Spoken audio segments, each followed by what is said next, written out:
In this part, we are going to cover heterotrophic nutrition. Heterotrophic nutrition is exact opposite of autotrophic nutrition. In autotrophic, plants and bacteria do photosynthesis, make their own food. Heterotrophic cannot make their own food.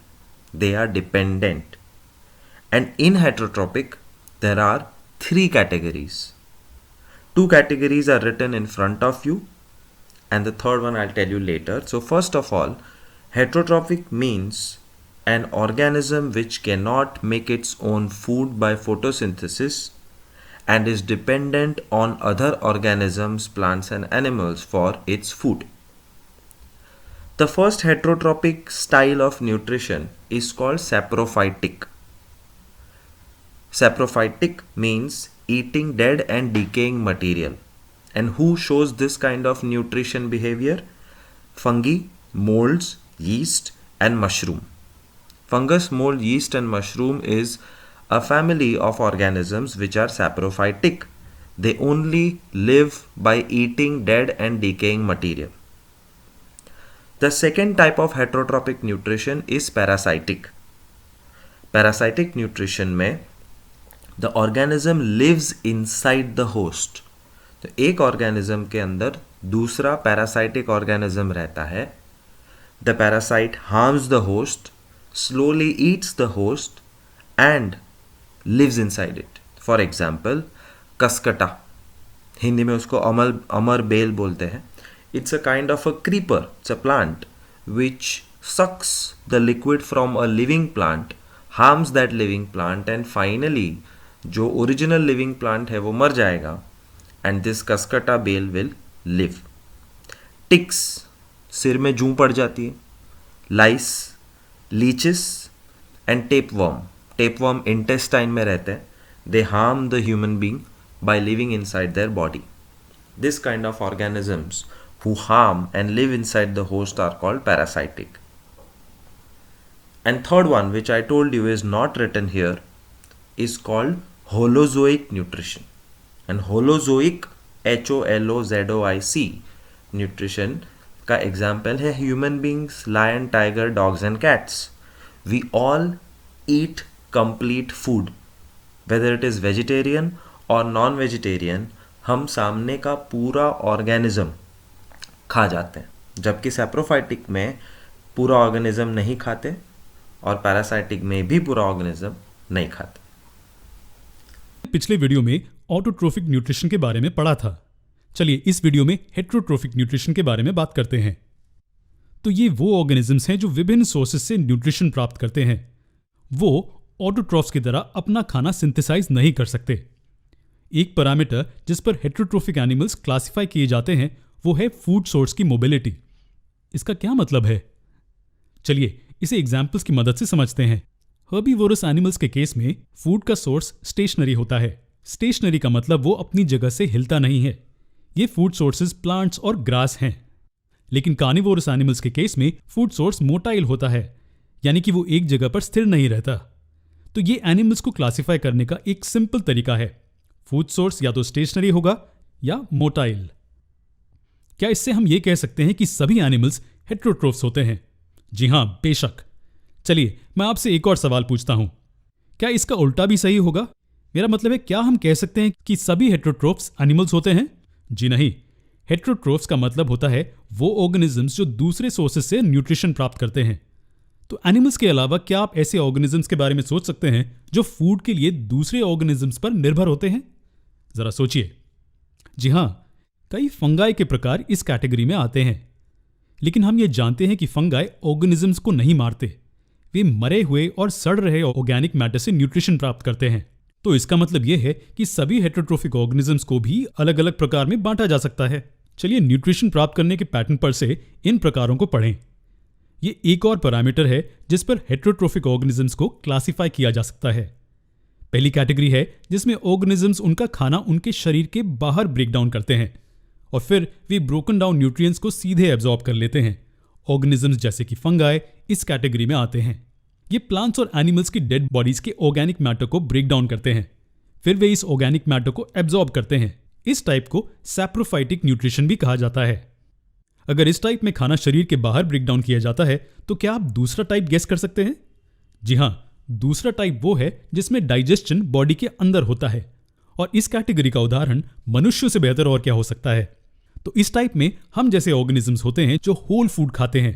इस खाने को फिर शरीर के अंदर break down किया जाता है, न्यूट्रिएंट्स को फिर ब्लड स्ट्रीम में एब्जॉर्ब किया जाता है, और इसी के साथ फूड डाइजेशन का प्रोसेस कंप्लीट होता है। इस टाइप को होलोजोइक न्यूट्रिशन भी कहा जाता है। चलिए अब आखिरी टाइप के बारे में बात करते हैं। यहां दोनों केसेस में आपने देखा होगा कि न्यूट्रिशन का सोर्स हमेशा मरा हुआ होता है, यानी कि ऑर्गेनिजम्स या तो दूसरे ऑर्गेनिजम्स को मारते हैं या फिर पहले से मरे हुए ऑर्गेनिजम्स पर निर्भर करते हैं। लेकिन लास्ट टाइप जो हम देखने वाले हैं वो इससे अलग है। इस टाइप में ऑर्गेनिजम्स होस्ट को नहीं मारते, वे जीवित ऑर्गेनिजम्स में न्यूट्रिशन प्राप्त करते हैं। जी हां, आपने सही सुना। ऐसे ऑर्गेनिजम्स के एग्जाम्पल्स हैं लीचेस, जो जंगल में पाई जाती हैं, या तो किसी किसी के सर में पाई जाने वाली जुएं। ऐसे ऑर्गेनिजम्स को क्या कहा जाता है? इन्हें पैरासाइटिक ऑर्गेनिजम्स कहा जाता है। हालांकि ये होस्ट को नहीं मारते, लेकिन उन्हें काफी नुकसान पहुंचाते हैं। तो इस तरह न्यूट्रिएंट्स को प्राप्त करने के तरीके पर हम हेट्रोट्रोफिक ऑर्गेनिजम्स को कैटेगराइज करते हैं। ये 3 प्रकार हैं: सैप्रोफाइटिक, होलोजोइक और पैरासाइटिक न्यूट्रिशन। आने वाले वीडियोस में हम डाइजेशन के प्रोसेस को डिटेल में देखेंगे।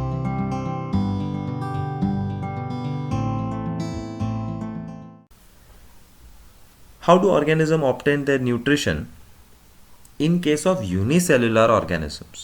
So this topic is about how does a unicellular microscopic amoeba eat? And you can see there are 6 very easy steps. First is ingestion, मतलब खाना बॉडी के अंदर लेना, to ingest. Second is formation of food vacuole. खाने के लिए एक special compartment बनाया जाता है जिसमें खाना पड़े रहेगा, वो बॉडी के साथ मिक्स नहीं हो जाएगा। Third is digestion. Food vacuole के अंदर डाइजेस्टिव एंजाइम्स का इंजेक्शन लगता है। Digestive enzymes in the food vacuole digest the food. After the food is digested, it is absorbed in the entire body. After absorption in the entire body, it is assimilated. Assimilation मतलब putting it to use. ભેગાવ કરેલું nutrition absorb કર્યા પછી વાપરવું, उसको use करना, and that's called assimilation. And after using whatever nutrition you want, the last thing which remains is thrown out of the body, called excretion. As you can see here, this is a live video recording of a real amoeba. And when amoeba eats, what it creates is fake legs, and it covers the entire food from 2 directions. So you can see there are 2 fake legs created and the food is engulfed. शरीर के अंदर ले लिया जाता है, and this fake legs are called pseudopodia. Now what you can see inside the body is a pocket called food vacuole, जिसमें digestive enzymes डाल दिए जाएंगे. Now these digestive enzymes have already started to digest the food, and if you see, the food which amoeba has eaten a while ago is becoming lighter and lighter because the food particles are getting digested. Meanwhile, another particle is being ingested. So the process of eating in amoeba is, as we discussed, in 6 steps. Hence, the 6 steps of amoeba eating its food is ingestion, creation of food vacuole, digestion, absorption, assimilation, and finally excretion. Amoeba में digestion के stages हम मनुष्यों की तरह ही होते हैं। वो खाना अंदर लेते हैं, उसे डाइजेस्ट करते हैं और न्यूट्रिएंट्स को एब्जॉर्ब करते हैं। फिर ये एसिमिलेट होता है और अनडाइजेस्टेड वेस्ट को इजेस्ट किया जाता है। लेकिन ये स्टेजेस जिस तरीके से पाए जाते हैं वो अलग होता है। अमीबा का मुंह नहीं होता है, तो खाना शरीर के किसी भी हिस्से से अंदर लिया जा सकता है। मनुष्यों के विपरीत अमीबा लगातार अपना आकार बदल सकता है और खाने को कंज्यूम करने के लिए ये सूडोपोडिया नामक छोटी उंगली की तरह प्रोजेक्शंस बनाता है। स्यूडोपोडिया खाने को चारों ओर से घेर लेते हैं और उसके आसपास शरीर बनाने के लिए उसे पूरी तरह से निगल लेते हैं। स्यूडोपोडिया फूड पार्टिकल को चारों ओर से जॉइन कर लेते हैं और उसे एक फूड वैक्यूल में फंसा लेते हैं। फूड वैक्यूल और कुछ नहीं लेकिन एक टेम्पररी स्टमक है। फूड वैक्यूल्स में एंजाइम्स होते हैं जो खाने को डाइजेस्टिबल न्यूट्रिएंट्स में ब्रेक डाउन करते हैं और बाद में ये ग्रोथ के लिए अमीबा द्वारा एब्जॉर्ब किए जाते हैं। जैसे ही न्यूट्रिएंट्स एब्जॉर्ब हो जाते हैं, फूड वैक्यूल गायब हो जाता है। खाने में मौजूद न्यूट्रिएंट्स अमीबा के शरीर द्वारा सीधे एब्जॉर्ब कर लिए जाते हैं, जिसे साइटोप्लाज्म कहते हैं। साइटोप्लाज्म की मूवमेंट के कारण ही सेल के सभी हिस्सों को न्यूट्रिएंट्स मिलते हैं और ये न्यूट्रिएंट्स ज्यादातर ग्रोथ और मेंटेनेंस के लिए यूज होते हैं। लेकिन अनडाइजेस्टेड वेस्ट का क्या? अनडाइजेस्टेड वेस्ट सेल वॉल पर एक टेम्पररी रप्चर द्वारा शरीर से बाहर निकाल दिया जाता है। ये अमीबा का डाइजेशन प्रोसेस है। स्टेप सेम है, बस फर्क इतना है कि थोड़ा अलग तरीके से होता है। चलिए जल्दी से जरूरी पॉइंट्स को दोहराते हैं। स्यूडोपोडिया, जो कि टाइनी फिंगर जैसे प्रोजेक्शंस हैं, अमीबा की बॉडी के चारों ओर होती हैं और यही इस्तेमाल होती हैं खाना खाने के लिए। फूड वैक्यूल खाने को तोड़ता है छोटे हिस्सों में जो कि अमीबा से एब्जॉर्ब हो पाएं। न्यूट्रिएंट्स सीधे अमीबा की बॉडी में एब्जॉर्ब हो जाते हैं, यानी कि साइटोप्लाज्म में, और अनडाइजेस्टेड खाने को शरीर से बाहर फेंक दिया जाता है। वैसे तो अमीबा एक सिंगल सेल्ड जीव है, पर वो दूसरे माइक्रोस्कोपिक जीवों को खा सकता है और कभी कभी दूसरे अमीबा को भी। क्या आपको पता है अमीबा कैनिबलिज्म से बचने के लिए एक केमिकल सिक्रीट करता है जो दूसरे अमीबा को उससे दूर रखता है। ये सिक्रीशन अमीबा को दूसरे शिकारियों से भी बचाता है।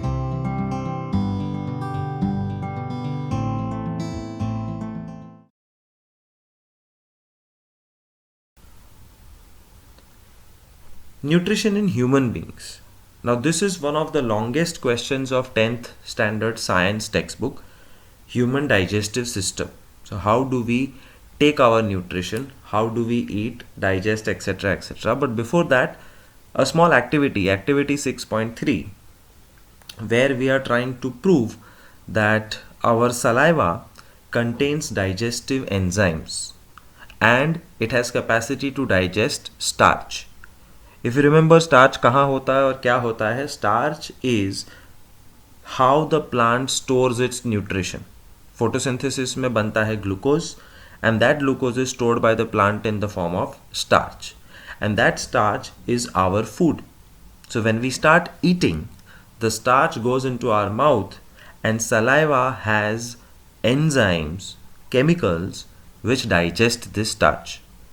How do you prove that? तो as usual एक बच्चे ने साइंटिस्ट को पूछा, prove that saliva contains digestive enzymes which can digest starch. तो साइंटिस्ट ने 2 टेस्ट ट्यूब ली और दोनों में स्टार्च रखा थोड़ा थोड़ा।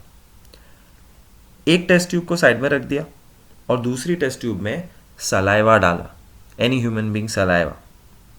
थोड़ी देर बाद दोनों के अंदर आयोडीन डाला गया and when you put iodine, if starch is there it becomes blackish, and if starch is not there, it remains transparent. So you can see in the photograph there are 2 test tubes. Without saliva test tube में starch वहीं का वहीं था, इसलिए iodine ने react किया और वो ब्लैक हो गया। बट सलाइवा वाली टेस्ट ट्यूब में जितना भी स्टार्च था वो डाइजेस्ट हो गया, and therefore there is no reaction with iodine and therefore it is transparent. This is where the human digestive system topic starts. Personally speaking, it's a very badly written textbook because there is no clear-cut starting point of this very important answer called human digestive system. So remember, this is where it starts, the entire short note of human digestive system.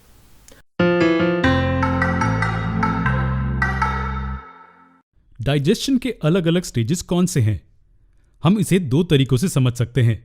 इस diagram को देखिए, ये human digestive system का rough sketch है। Digestion का पहला step मुंह में होता है। खाना अंदर लिया जाता है, चबाया जाता है, तोड़ा जाता है और गले से नीचे भेज दिया जाता है। खाना ईसोफेगस से पेरिस्टाल्टिक मूवमेंट द्वारा नीचे पुश किया जाता है। खाना फिर स्टमक में पहुंचता है, जहां वो थोड़ा सा डाइजेस्ट होता है और डिओडिनम में भेज दिया जाता है। ज्यादातर डाइजेशन डिओडिनम में होता है, जहां प्रोटीन्स, फैट्स और स्टार्च ब्रेक डाउन होते हैं और आगे जेजुनम और इलियम में भेज दिए जाते हैं। यहाँ बहुत थोड़ा डाइजेशन लेकिन बहुत सारा एब्जॉर्प्शन होता है। सभी सिंपल सब्सटेंसेस जैसे कि amino acids, fatty acids, glucose और विटामिन और मिनरल्स भी ब्लड स्ट्रीम में एब्जॉर्ब किए जाते हैं। और सभी इनडाइजेस्टेड वेस्ट पानी के साथ लार्ज इंटेस्टाइन में भेज दिया जाता है। यहाँ पानी एब्जॉर्ब कर लिया जाता है और बाकी का इनडाइजेस्टेबल मैटर रेक्टम में स्टोर कर लिया जाता है, जहाँ एनस से बाहर निकाल दिया जाता है। ये एक छोटी सी समरी थी ह्यूमन बॉडी में होने वाले डाइजेशन के बारे में। इसे देखने का दूसरा तरीका है प्रोसेस के हर हिस्से को क्लासिफाई करना। यहाँ 5 मुख्य हिस्से हैं। खाने को अंदर लेना और चबाना इंजेस्शन में क्लासिफाई होगा। हम खाने को इंजेस्ट करते हैं या हम कह सकते हैं कि हमने इसे कंज्यूम किया है। ये मुंह में होता है। फिर विभिन्न जूसेस में मौजूद एंजाइम्स खाने को छोटे और सिंपलर सब्सटेंसेस में ब्रेक डाउन करते हैं। इस प्रोसेस को डाइजेशन कहते हैं और ये स्टमक और स्मॉल इंटेस्टाइन में होता है। और केवल यही कारण है कि खाना ब्रेक डाउन किया जाता है ताकि इसे हमारे शरीर के सेल्स द्वारा एब्जॉर्ब किया जा सके। ये स्मॉल इंटेस्टाइन की दीवारों पर मौजूद विलाय के माध्यम से ब्लड स्ट्रीम में एब्जॉर्ब किया जाता है। इसे एब्जॉर्प्शन कहा जाता है। इंजेस्शन खाने का इनटेक है, डाइजेशन इसे सिंपल सब्सटेंसेस में ब्रेक डाउन करना और एब्जॉर्प्शन सेल्स द्वारा न्यूट्रिएंट्स को एब्जॉर्ब करना है। ये सिंपल फूड मॉलिक्यूल्स या तो स्टोर किए जाते हैं या विभिन्न फंक्शंस के लिए यूज किए जाते हैं। फंक्शंस जैसे कि एनर्जी प्रोड्यूस करना, शरीर को बनाना और रिपेयर करना भी। इस हिस्से को असिमिलेशन कहते हैं, जिसका मतलब कि खाना कंज्यूम या यूटिलाइज किया गया है। पानी लार्ज इंटेस्टाइन द्वारा एब्जॉर्ब किया जाता है और बाकी का अनडाइजेस्टेड खाना शरीर से निकाल दिया जाता है। इसे इजेस्शन कहते हैं। ये थे 5 important stages: ingestion, digestion, absorption, assimilation और इजेस्शन। मनुष्यों में डाइजेशन इस प्रकार से होता है, लेकिन ये दूसरे जानवरों में अलग हो सकता है। क्या आप जानते हैं कि गाय के स्टमक में 4 कंपार्टमेंट्स होते हैं? जी हाँ, और उनका डाइजेशन प्रोसेस बहुत इंटरेस्टिंग है। हम इसे हमारे अगले वीडियो में देखेंगे।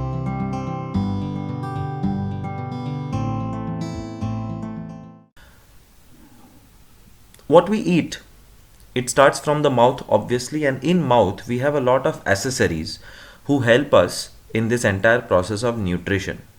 We have teeth to crush, chew, bite our food.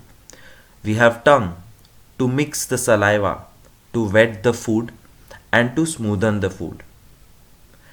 And then we gulp it and take the food inside. What is there in saliva which is important? Amylase. So amylase is the first name of the enzyme which you have to by heart, and we have already seen in activity that amylase is the digestive enzyme which digests starch. So if teacher asks you where does digestion of human being start, the digestion in human being starts in mouth where starch is being digested. हमारा digestive system एक बहुत ही अद्भुत तरीके से काम करता है और हमें इसे काम करवाने के लिए सोचना नहीं पड़ता। ये खुद से होता है। इसके लिए हमारा नर्वस सिस्टम जिम्मेदार है। जैसे ही हम खाना खाते हैं, डाइजेशन का प्रोसेस हमारे मुंह से शुरू हो जाता है। जैसे ही ये हमारे मुंह से गुजरता है, ये इस लंबी पाइप से गुजरता है, जहां इसको छोटे छोटे हिस्सों में तोड़ा जाता है और हमारे शरीर में एब्जॉर्ब किया जाता है। और खाने को तोड़ने के प्रोसेस में कुछ डाइजेस्टिव ग्लैंड्स मदद करते हैं। रुकिए, क्या हमने कहा कि ये पूरी चीज एक लंबी पाइप है? जी हाँ, ये एक पाइप है जिसे एलिमेंट्री कनाल या डाइजेस्टिव ट्रैक्ट कहते हैं। जी हाँ, ये चीज जो हमारे मुंह से शुरू होते हुए सीधे अंत तक जाती है, सिर्फ एक लंबी पाइप है। इसका मॉडिफाइड स्ट्रक्चर हमारे शरीर की जरूरतों पर निर्भर करता है। इसे एक बलून की तरह सोचिए। जब इसे फुलाया नहीं जाता है तो ये कुछ ऐसा दिखता है, लेकिन इसे फुलाकर अलग अलग शेप्स और साइजेस दिए जा सकते हैं। खैर, डाइजेशन मुंह से शुरू होता है। आपके दांत खाने को चबाते हैं। लगातार चबाने से खाना छोटे छोटे पार्टिकल्स में टूट जाता है। क्या सिर्फ यही हमारे मुंह में होता है, चबाना? खैर नहीं। हमारा सलाइवा खाने में मौजूद स्टार्च को सिंपल सब्सटेंसेस में तोड़ता है। सलाइवा बोलस नामक पदार्थ बनाकर भोजन को निगलने में आसान बनाता है। बोलस स्फीयर की तरह होता है जो आसानी से निगला जा सकता है और आगे पास किया जाता है। लेकिन रुकिए, ये सलाइवा आता कहाँ से है? खैर, हमारे पास सलाइवरी ग्लैंड्स होते हैं जो सलाइवा सीक्रीट करते हैं। इस तरह पहला फेज काफी आसान था। हमारे दांत खाने के बड़े टुकड़ों को चबाकर छोटे टुकड़ों में तोड़ देते हैं और खाने में स्टार्च सलाइवा में मौजूद एंजाइम्स की मदद से तोड़ा जाता है। ये सलाइवा सलाइवरी ग्लैंड्स द्वारा सिक्रीट किया जाता है। इसके बाद टंग खाने को इस रीजन में पुश करती है।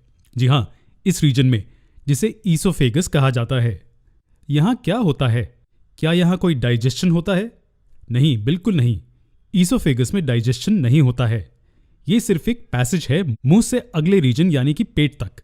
खाना ईसोफेगस से गुजरते हुए पेट तक जाता है। लेकिन क्या बोलस सिर्फ ग्रेविटी के कारण पेट तक नीचे रोल होता है? जी नहीं, हमें इसे अच्छे से समझना जरूरी है। बोलस को ईसोफेगस द्वारा नीचे धकेला जाता है। जी हाँ, इस रीजन में कुछ मूवमेंट के कारण खाना नीचे पेट तक पहुंचा दिया जाता है। आपको क्या लगता है कि पेट में फिर क्या होता है? पेट में डाइजेस्टिव जूसेस खाने के साथ मिल जाते हैं और प्रोटीन पार्टिकल्स टूट जाते हैं। जी हाँ, प्रोटीन टूट जाता है। और ये डाइजेस्टिव जूसेस कहाँ से आते हैं? ये एक विशेष ग्लैंड द्वारा सिक्रीट किए जाते हैं, जिसे हम बाद में समझेंगे। हम हर एक पार्ट को अलग से बाद में देखेंगे। हमने लिवर, पैनक्रियास या दूसरे ग्लैंड्स ड्रॉ नहीं किए हैं। इन सब को हम डिटेल में अगले पार्ट में कवर करेंगे।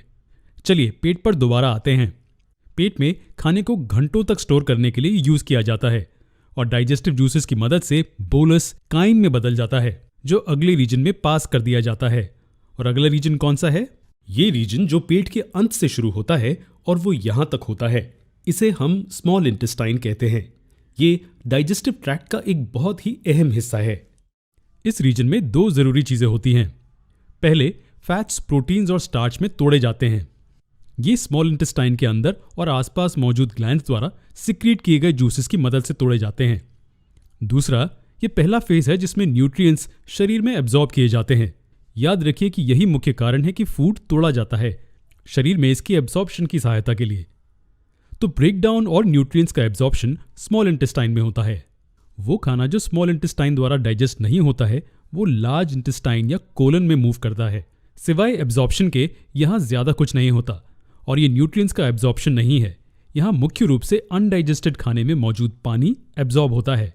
जी हाँ, पानी जो शरीर से एब्जॉर्ब नहीं किया जा सकता, वो इस हिस्से में पास कर दिया जाता है। इसे रेक्टम कहा जाता है। इसका क्या काम है? इस सिस्टम द्वारा जो खाना डाइजेस्ट नहीं होता है, वो रेक्टम होल्ड करता है। ये तब तक इसमें रहता है जब तक ये एनस से बाहर नहीं निकल जाता, और इसे एक्सपल्शन या एक्सक्रीशन कहा जाता है। ये पूरा प्रोसेस था। ये डाइजेस्टिव सिस्टम या गैस्ट्रोइंटेस्टाइनल ट्रैक्ट कैसे काम करता है उसके बारे में था। ये सब सुनने में बहुत इंटरेस्टिंग है, लेकिन जो इससे भी ज्यादा इंटरेस्टिंग है वो ये है कि अगर आपको इस सीधे एलिमेंट्री कैनाल के पास खड़ा कर दें तो आप इतने छोटे दिखेंगे। क्या आप जानते हैं कि एक अडल्ट में एलिमेंट्री कैनाल की एवरेज लंबाई लगभग 30 फीट होती है? यह आपकी ऊंचाई की 5 से 6 गुना है। और आप मानेंगे नहीं कि स्मॉल इंटेस्टाइन 20 फीट के नजदीक होती है, जबकि लार्ज इंटेस्टाइन लगभग 6 फीट लंबा होती है। स्मॉल इंटेस्टाइन इतनी छोटी नहीं होती। स्मॉल इंटेस्टाइन को स्मॉल इसलिए कहा जाता है क्योंकि लार्ज इंटेस्टाइन के मुकाबले इसके पैसेज का डायमीटर छोटा होता है। जी हाँ, इसका डायमीटर छोटा है। और मानो या न मानो, लगभग 90% डाइजेशन स्मॉल इंटेस्टाइन में होता है और बाकी का पेट और लार्ज इंटेस्टाइन में होता है। इंटरेस्टिंग है ना?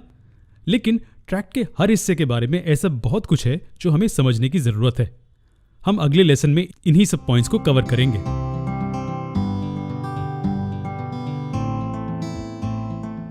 Second part is the esophagus, which contains muscles which are capable of relaxing and contracting. This is basically to push the food down. याद रखना, food does not go inside our body because of gravitational force. तुम सोते सोते भी खा सकते हो, बैठे बैठे भी खा सकते हो और खड़े खड़े भी खा सकते हो. And that means the food is pushed by the esophagus inside all the way up to stomach. And this pushing is called peristaltic movement. जब चबाए हुए खाने को थ्रोट से नीचे पुश किया जाता है तो क्या होता है? जी हाँ, ये फूड पाइप से नीचे ट्रैवल करता है। फूड पाइप हमारे डाइजेस्टिव ट्रैक्ट की एक पैसेज है जो खाने को मुंह से पेट तक लेकर जाती है। लेकिन इसका एक फैंसी नाम है। इसे ईसोफेगस कहा जाता है। हमारे मुंह में बना बोलस ईसोफेगस तक भेजा जाता है। ये हिस्सा जो यहां से शुरू होता है और इस पॉइंट पर खत्म होता है, उसे ईसोफेगस कहते हैं। ये क्या करता है? इस रीजन में क्या होता है? ईसोफेगस मुंह और पेट को कनेक्ट करता है। ये खाने को मुंह से पेट तक ट्रांसफर करता है। ईसोफेगस में डाइजेशन नहीं होता है। ये एक मुख्य पॉइंट है, लेकिन यहां डाइजेशन नहीं होता है। तो क्या इसका मतलब यह है कि खाना ईसोफेगस से बस नीचे रोल होकर पेट में प्रवेश करता है? नहीं, ऐसा भी नहीं है। बहुत से लोग सोचते हैं कि खाना सिर्फ पेट तक ही जाता है, लेकिन यह सच नहीं है। एक बार बोलस टंग द्वारा नीचे पुश कर दिया जाए, ईसोफेगस लाइनिंग के मसल्स कॉन्ट्रैक्ट होते हैं और खाने को नीचे धकेल देते हैं। जी हां, मसल्स खाने को पेट तक पुश कर देते हैं। तो हमारे खाने को ग्रेविटी नीचे नहीं खींचती है, लेकिन मसल्स के कॉन्ट्रैक्शन के कारण खाना पेट तक आता है। इसका मतलब कि हम हमारा खाना लेटे लेटे भी खा सकते हैं या फिर उल्टे होकर भी। इस मूवमेंट को क्या कहते हैं? हम खाने को नीचे धकेले जाने की बात कर रहे हैं। इसे क्या कहते हैं? इसे पेरिस्टाल्टिक मूवमेंट कहा जाता है और इस प्रोसेस को पेरिस्टाल्सिस कहा जाता है। मसल्स कॉन्ट्रैक्ट होकर खाने को आगे की ओर धकेलते हैं, तो ईसोफेगस में यह होता है। लेकिन रुकिए, विंड पाइप ईसोफेगस के बहुत नजदीक होती है। फूड पाइप और विंड पाइप एक दूसरे के बहुत करीब होते हैं। तो आपका खाना कभी कभी गलती से आपकी विंड पाइप में क्यों नहीं जाता? ये मुंह है जहां से खाना अंदर लिया जाता है, और ये वो रीजन है जहां थ्रोट खत्म होता है, और ये विंड पाइप और फूड पाइप में स्प्लिट हो जाता है। याद रखिए कि फूड पाइप को ईसोफेगस भी कहा जाता है।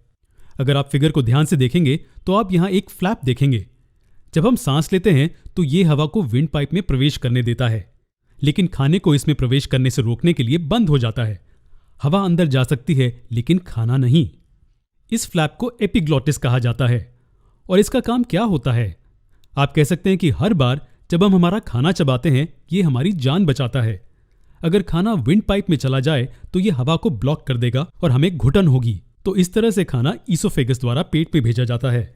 ईसोफेगस के अंत में हमारे पास लोअर ईसोफेगल स्फिंक्टर होता है। जी हाँ, ये नाम बहुत फैंसी है, लेकिन ये एक वाल्व है जो पेट के प्रवेश द्वार की रक्षा करता है। और अगर इसके साथ कुछ गलत हो जाए तो खाना पेट से लीक हो जाएगा और हमें हार्ट बर्न होगा। ये सिर्फ पेट के कंटेंट्स के रिफ्लक्स को रोकता है। डाइजेस्टिव ट्रैक के इस हिस्से के बारे में हमें यह जानना जरूरी था। चलिए, जो भी अभी तक सीखा है उसे जल्दी से रिव्यू करते हैं। खाना हमारे मुंह में प्रवेश करता है, जो हम दांतों से चबाते हैं। फिर वो सलाइवरी ग्लैंड्स द्वारा सिक्रीट हुए सलाइवा के साथ मिक्स होता है और बोलस नाम का एक खाने का गोला बनाता है। बोलस को फिर हमारी टंग थ्रोट से नीचे पुश करती है, जो ईसोफेगस में प्रवेश करता है। ईसोफेगस के मसल्स कॉन्ट्रैक्ट होते हैं और खाने को नीचे पेट में पुश करते हैं, और इसे पेरिस्टाल्टिक मूवमेंट कहते हैं। और याद रखिए, ईसोफेगस में डाइजेशन नहीं होता है। अगले वीडियो में हम डाइजेशन में पेट के रोल को देखेंगे।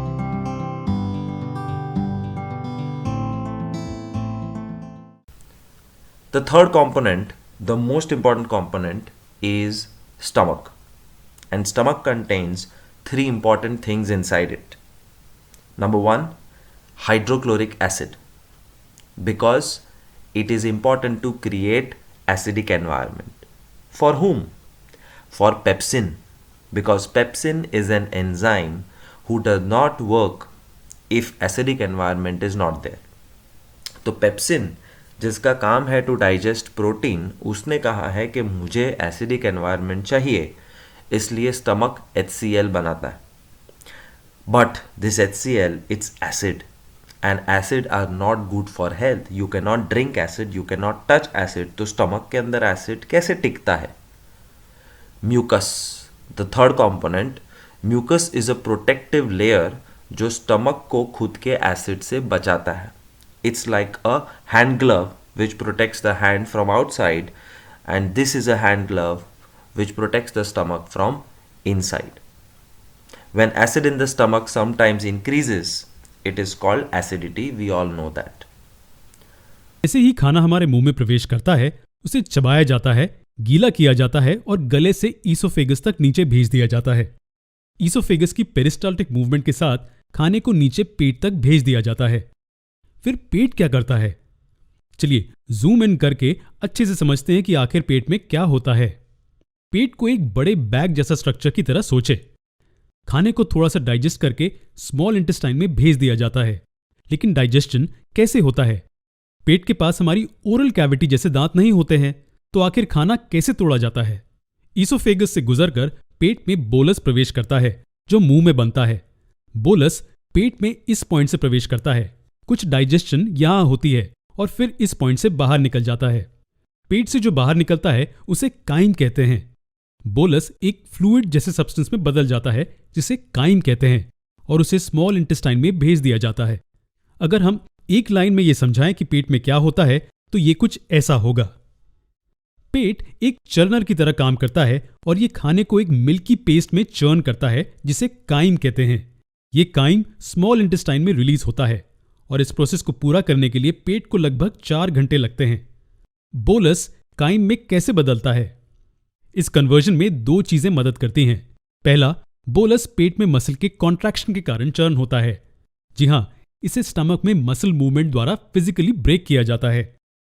स्टमक का अंदरूनी लेयर रिंकल से भरा हुआ होता है जिसे रूजे कहा जाता है और रूजे डाइजेशन के दौरान खाने को पकड़ने और मूव करने में मदद करते हैं। मैकेनिकल ब्रेकडाउन के अलावा स्टमक के अंदर खाने का केमिकल ब्रेकडाउन भी होता है।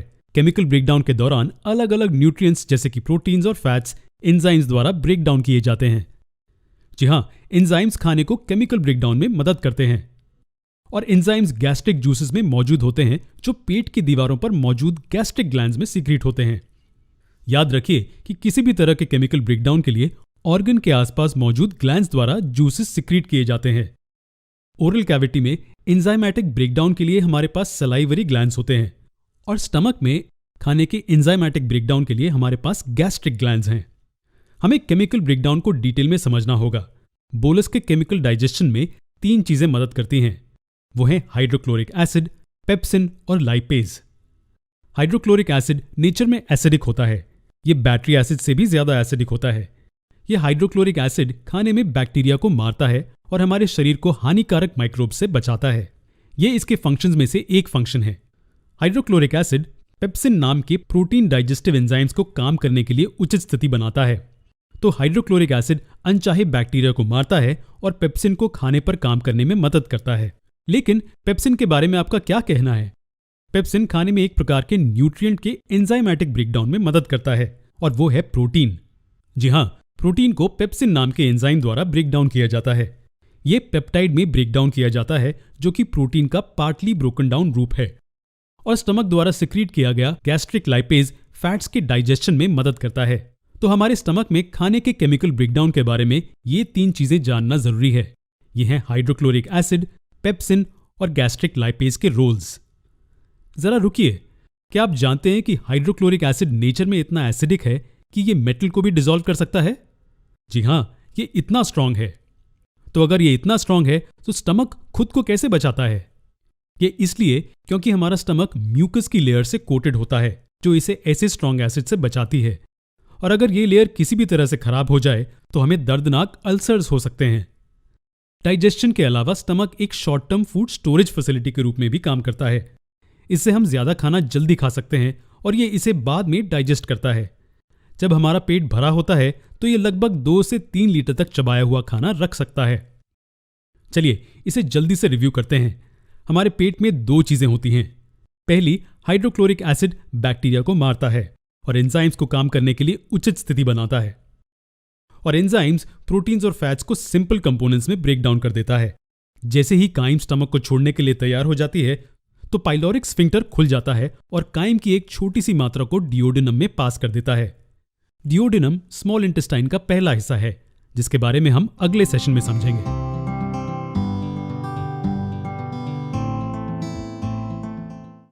The next important part of human digestive system is small intestine.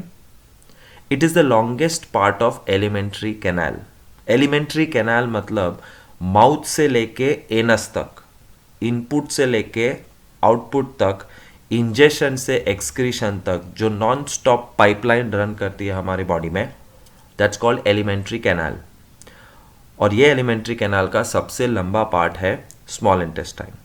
In fact, it is important to know that small intestine in herbivores, deer, cow, buffalo, bakri, etc., it is very long because they eat grass and leaves. When they eat grass and leaves, these grass and leaves require a long time to digest, and therefore a long small intestine gives it enough time. to digest cellulose. But carnivores, lion, tiger, cheetah, dog and cat, they eat meat. And meat is easy to digest and therefore less time is required and therefore their small intestines are shorter. Now this slide, there's a lot of things written here, but I have wonderfully summarized it in the next slide, and this is the summary. What does small intestine do to create complete digestion? It takes help from liver and pancreas. Liver produces bile. Bile is a chemical which is used to neutralize the acid of the stomach. कहने का मतलब acid वाला zone सिर्फ stomach में है. कौन से enzyme के लिए? पेप्सिन के लिए. क्यों? क्योंकि पेप्सिन ने कहा है मैं प्रोटीन डाइजेस्ट नहीं करूंगा जब तक एसिड नहीं होगा. But not everybody is so adamant like pepsin. जैसे ही स्टमक में से खाना स्मॉल इंटेस्टाइन में एंटर करता है तब एसिडिक डिमांड खत्म हो जाती. इनफैक्ट एसिड नहीं चाहिए, बट एसिड तो साथ में आएगा ही. तो क्या किया जाए? You have to neutralise that acid, and to neutralise the acid of the stomach, liver gives a greenish coloured liquid called bile. साथ में पैनक्रियास से हेल्प मिलती है, and pancreas is giving the small intestine pancreatic juice. और pancreatic juice के अंदर 3 enzymes है, amylase, trypsin and lipase. Number 1, amylase का काम है कार्बोहाइड्रेट्स को तोड़ फोड़ के ग्लूकोज बनाना. ट्रिप्सिन का काम है प्रोटीन को तोड़ फोड़ के बेसिक अमीनो एसिड्स बनाना. नाउ रिमेंबर, जो काम पेप्सिन कर रहा था स्टमक में, वो काम ट्रिप्सिन कर रहा है स्मॉल इंटेस्टाइन में. And third, large fat globules, तेल, घी, बटर, चीज, ये सारी चीज़ों में फैट होता है, and that fat is broken down into small fat globules. By what? By bile, जो लीवर ने बनाया. And small fat globules are converted to fatty acid and glycerol, very simple chemicals, by enzyme called lipase. So, small intestine is a site for complete digestion of food with the help of liver and pancreas. पिछले video में हमने देखा कि कैसे stomach digestion की process में मदद करता है और एक सफेद पेस्ट बनाती है जिसे काइम कहते हैं. इसके बाद क्या होता है?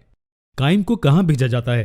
वो डिओडेनम में जाता है, जो स्मॉल इंटेस्टाइन का पहला पार्ट होता है. इसका साइज डाइजेस्टिव सिस्टम के बाकी के हिस्सों के मुकाबले बहुत छोटा होता है, लेकिन चौंका देने वाली बात यह है कि ज्यादातर डाइजेशन यहीं होता है. जी हां, ये बहुत ही छोटा हिस्सा है, लेकिन ज्यादातर डाइजेशन यहीं होता है. और क्योंकि ज्यादातर डाइजेशन यहां होता है, ये डाइजेस्टिव ट्रैक्ट का सबसे इंटरेस्टिंग हिस्सा है. हमारे बॉडी के 2 सबसे बड़े ग्लैंड्स डिओडेनम के नजदीक होते हैं. ये दोनों तरह तरह के काम करने में डिओडेनम की मदद करते हैं. हमारे बॉडी में सबसे बड़ा ग्लैंड होता है लिवर, और इसका वजन लगभग 1.5 किलो होता है. जी हां, हमारा लिवर इतना हेवी होता है. ये एक ऑर्गन होने के साथ साथ एक ग्लैंड भी है. इसके बाद सबसे बड़ा ग्लैंड होता है पैनक्रियास. ये दोनों ग्लैंड्स जूसेस रिलीज करते हैं. ये जूसेस डिओडेनम को डाइजेशन में मदद करते हैं. चलिए पहले लिवर के बारे में बात करते हैं. लिवर बहुत से काम करता है, लेकिन जहां तक डाइजेशन की बात है, ये एक फ्लूइड सीक्रेट करता है जिसे बाइल कहते हैं. ये बाइल जूस गॉल ब्लैडर में स्टोर किया जाता है. जी हां, बाइल लिवर द्वारा सीक्रेट किया जाता है और गॉल ब्लैडर में स्टोर किया जाता है. ये समझने के लिए कि बाइल डाइजेशन प्रोसेस में कैसे मदद करता है, हमें यह पता होना चाहिए कि फैट पार्टिकल्स को ब्रेक डाउन करना आसान नहीं होता. इसलिए इसे 2 स्टेजेस में ब्रेक डाउन किया जाता है. पहले बाइल बड़े फैट ड्रॉपलेट्स को एकदम छोटे ड्रॉपलेट्स में ब्रेक कर देता है और उन्हें बॉडी के वाटरी मीडियम के साथ मिक्स कर देता है. साइंटिफिक टर्म्स में हम कह सकते हैं कि बाइल फैट को इमल्सिफाई कर देता है. इस प्रोसेस को इमल्सिफिकेशन कहते हैं. यह था पहला स्टेज, जहां फैट को छोटे ड्रॉपलेट्स में ब्रेक डाउन किया जाता है. पैनक्रियाटिक जूस में मौजूद एंजाइम्स इन ड्रॉपलेट्स को और ब्रेक डाउन कर देते हैं. ये पैनक्रियाटिक जूस पैनक्रियास द्वारा सीक्रेट किए जाते हैं. इस तरह पैनक्रियास डाइजेशन के प्रोसेस में अपनी भूमिका अदा करता है. ये एंजाइम्स फैट्स को सिर्फ इसलिए ब्रेक डाउन कर पाते हैं क्योंकि फैट्स को पहले इमल्सिफाई किया जाता है. तो क्या पैनक्रियाटिक जूस का बस यही एक काम होता है, फैट्स को ब्रेक डाउन करना? जी नहीं, ये और भी बहुत कुछ करता है। अगर आपको याद हो तो स्टमक में मौजूद हाइड्रोक्लोरिक एसिड खाने को एसिडिक बना देता है। इसलिए जब काइम डिओडेनम में एंटर करती है वो थोड़ी बहुत एसिडिक होती है। पैनक्रियास में मौजूद पैनक्रियाटिक जूस एल्कलाइन होता है और इसलिए वो काइम को न्यूट्रलाइज कर देता है। जूस में मौजूद बाइकार्बोनेट्स न्यूट्रलाइज करने का काम करते हैं।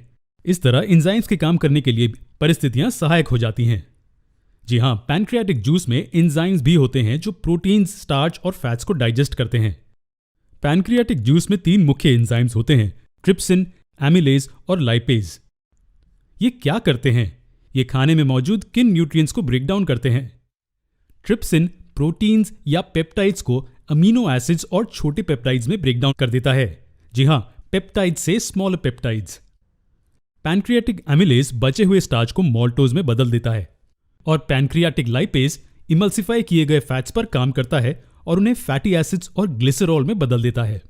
तो आप अंदाजा लगा सकते हैं कि पैनक्रियाटिक जूस कितना महत्वपूर्ण होता है। ये खाने को न्यूट्रलाइज करने में मदद करता है और ये प्रोटीन, स्टार्च और फैट्स को सिंपल सब्सटेंसेस में ब्रेक डाउन भी करता है। चलिए, हमने जो अभी सीखा उसे रिव्यू करते हैं। बाइल जूस बड़े फैट ड्रॉपलेट्स को छोटे ड्रॉपलेट्स में ब्रेक डाउन कर देता है। इससे पैनक्रियाटिक जूस में मौजूद एंजाइम्स उन्हें आसानी से और आगे ब्रेक डाउन कर पाते हैं। फैट के अलावा पेप्टाइड्स और बचे हुए स्टार्च को भी ब्रेक डाउन किया जाता है। डिओडेनम में भारी भरकम काम के बाद खाने को स्मॉल इंटेस्टाइन के अगले भाग में भेजा जाता है। इसे हम अगले लेसन में देखेंगे।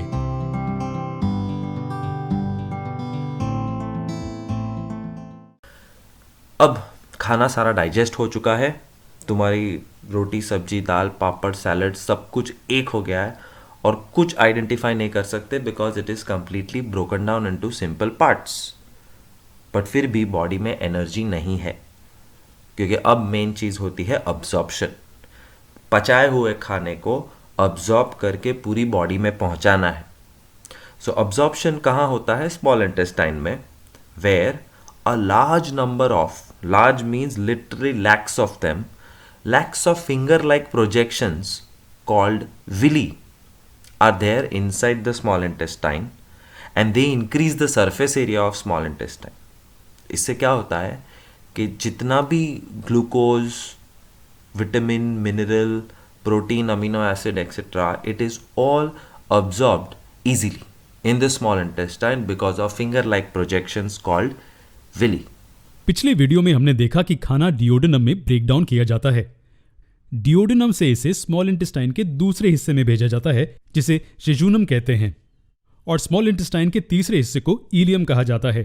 हमने देखा कि बहुत सारा डाइजेशन डिओडेनम में होता है लेकिन जेजुनम और इलियम में बहुत सारा एब्सॉर्प्शन होता है। जी हाँ, बहुत थोड़ा डाइजेशन और बहुत सारा एब्जॉर्प्शन। इस रीजन में खाना पूरी तरह से डाइजेस्ट किया जाता है और हमारा शरीर एब्जॉर्ब करने के लिए तैयार किया जाता है। लेकिन खाना यहाँ कैसे एब्जॉर्ब होता है? ये समझने के लिए खाना कैसे एब्जॉर्ब होता है हमें स्मॉल इंटेस्टाइन के क्रॉस सेक्शन को देखना होगा। इसे स्मॉल इंटेस्टाइन का एक छोटा सा हिस्सा माने, इस लंबे ट्यूब का एक छोटा सा हिस्सा। अब स्मॉल इंटेस्टाइन इस समय पर ज्यादा से ज्यादा न्यूट्रिएंट्स एब्जॉर्ब करना चाहता है। ये एब्जॉर्प्शन की क्षमता को बढ़ाना चाहता है और एब्जॉर्प्शन का रेट स्मॉल इंटेस्टाइन के अंदर के सरफेस एरिया पर निर्भर करता है। अगर सरफेस एरिया ज्यादा है तो ज्यादा न्यूट्रिएंट्स एब्जॉर्ब किए जाएंगे। आमतौर पर इस ट्यूब को देखने से हम इसके अंदर के स्मूथ सरफेस को सरफेस एरिया मान सकते हैं, है ना? लेकिन ये पूरी तरह से सही नहीं है। अब ट्यूब के अंदर के सरफेस पर उंगली जैसे कई प्रोजेक्शंस होते हैं जिसे वीलाई कहते हैं, जो सरफेस एरिया को बढ़ाते हैं। एक्चुअल इमेज कुछ ऐसे दिखेगी। ये सभी छोटे विलाय सरफेस एरिया को काफी बढ़ा देते हैं। लेकिन सवाल यह है कि ये कैसे होता है? हम ये कैसे कह सकते हैं कि सरफेस एरिया बढ़ गया है? इसे समझने के लिए मान लीजिए कि स्मॉल इंटेस्टाइन कुछ ऐसे खुलेगा और एक रेक्टेंगुलर सरफेस जैसे दिखेगा। अगर यहां कोई विलाय नहीं होते तो न्यूट्रिएंट्स इस सरफेस द्वारा एब्जॉर्ब किए जाते और ये इसका सरफेस एरिया होता। अब चलिए इसके सरफेस पर छोटे उंगली जैसे प्रोजेक्शंस ड्रॉ करते हैं। क्या सरफेस एरिया बढ़ता है? जी हां, बिल्कुल। ये जिस सरफेस एरिया पर खड़ा है ये सिर्फ इसके सर्कुलर बेस का एरिया है, लेकिन सरफेस एरिया जो एक्सपोज्ड है वो हर व्हीलर्स का कर्व्ड सरफेस एरिया है। तो उसी एरिया को खड़े रहने के लिए इस्तेमाल करते हुए व्हीलाई न्यूट्रिएंट्स के एब्जॉर्प्शन के लिए सरफेस एरिया को काफी बढ़ा देते हैं। इसके कारण न्यूट्रिएंट्स जल्दी एब्जॉर्ब हो जाते हैं और अनडाइजेस्टेड वेस्ट मटेरियल और पानी बच जाता है। याद रखिए कि विलाय का डाइजेशन में कोई काम नहीं होता, ये सिर्फ न्यूट्रिएंट्स को जल्दी एब्जॉर्ब करने में मदद करते हैं। हमें व्हीलस के स्ट्रक्चर को डिटेल में समझने की जरूरत है। ये एक व्हीलस है। सरफेस एरिया और बढ़ाने के लिए हर व्हीलस पर छोटे प्रोजेक्शंस होते हैं और इन्हें माइक्रो विलाय कहा जाता है। जी हाँ, माइक्रो विलाय। जी हाँ, ये छोटे या माइक्रो विलाय एब्जॉर्प्शन के लिए सरफेस एरिया को और बढ़ाते हैं। लेकिन क्या ये सरफेस एरिया को काफी हद तक बढ़ाएगा? ये एब्जॉर्प्शन के सरफेस के एरिया को लगभग आधे स्क्वायर मीटर से 200 स्क्वायर मीटर तक बढ़ा देता है। जी हाँ, एक पूरे टेनिस कोर्ट जितना। अब हर व्हीलस के पास सेंट्रल लैक्टियल होता है। ये एक सेंट्रल लैक्टियल और कुछ नहीं लेकिन लिम्फेटिक सिस्टम का एक प्रोजेक्शन है। ब्रेकडाउन हुए फैट पार्टिकल्स सेंट्रल लैक्टियल द्वारा एब्जॉर्ब किए जाते हैं और लिम्फेटिक सिस्टम में पास किए जाते हैं। लेकिन प्रोटीन्स और कार्बोहाइड्रेट्स के बारे में आपका क्या कहना है? ये कैसे एब्जॉर्ब होते हैं? तो हर सेंट्रल लैक्टियल कैपिलरीज के एक नेटवर्क से घिरा हुआ है। ये ब्लड को व्हीलस की ओर लेकर जाते हैं और ब्लड को इससे दूर भी लेकर जाते हैं। चलिए हम इसे आपके लिए फिर से दोहराते हैं। हर व्हीलस में सेंट्रल लैक्टियल होता है और ये सेंट्रल लैक्टियल कैपिलरीज के एक नेटवर्क से घिरा हुआ है और ब्रेकडाउन हुए प्रोटीन्स और कार्बोहाइड्रेट्स ब्लड स्ट्रीम में एब्जॉर्ब किए जाते हैं सीधा इन कैपिलरीज में। फैट्स शरीर में सेंट्रल लैक्टियल द्वारा एब्जॉर्ब किए जाते हैं और प्रोटीन्स और कार्ब्स कैपिलरीज द्वारा एब्जॉर्ब किए जाते हैं। ये एक ओवरव्यू था कि स्मॉल इंटेस्टाइन कैसे काम करती है। डिओडेनम में बहुत सारा डाइजेशन होता है और जेजुनम और इलियम में बहुत सारा एब्जॉर्प्शन होता है। स्मॉल इंटेस्टाइन और कुछ नहीं लेकिन एक ट्यूब है और खाना विलाय द्वारा एब्जॉर्ब किया जाता है जो कि इसके इनर सरफेस पर मौजूद होता है। अनडाइजेस्टेड खाना लार्ज इंटेस्टाइन में भेज दिया जाता है जिसके बारे में हम अगले लेसन में सीखेंगे।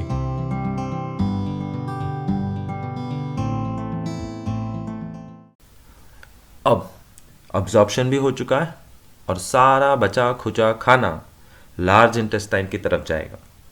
Large intestine has only one job, absorb water. So when your food is being digested, it is quite semi-solid.